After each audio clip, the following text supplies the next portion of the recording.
ইসরো গগনয়ান মিশনের মাধ্যমে মহাকাশে মহাকাশচারী পাঠানোর জন্য জোর কদমে প্রস্তুতি নিচ্ছে। এই মিশনের প্রথম ধাপে 2026 সালের শেষ নাগাদ একটা এলভিএম রকেটের সাহায্যে ভিউমিত্রা নামক এক মহিলা মানবিক রোবটকে মহাকাশে পাঠানো হবে।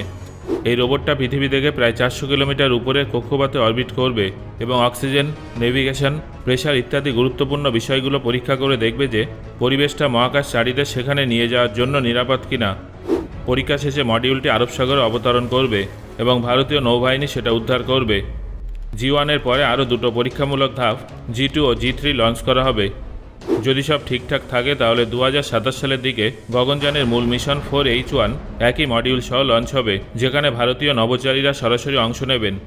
তারা মহাকাশে প্রায় 3 দিন থেকে মাইক্রোগ্রাভিটি ও লাইফ সায়েন্স নিয়ে বিভিন্ন গবেষণা করবেন। ইসরোর দেয়া তথ্য অনুযায়ী বর্তমানে এই প্রজেক্টের প্রায় 90% কাজ শেষ হয়ে গেছে।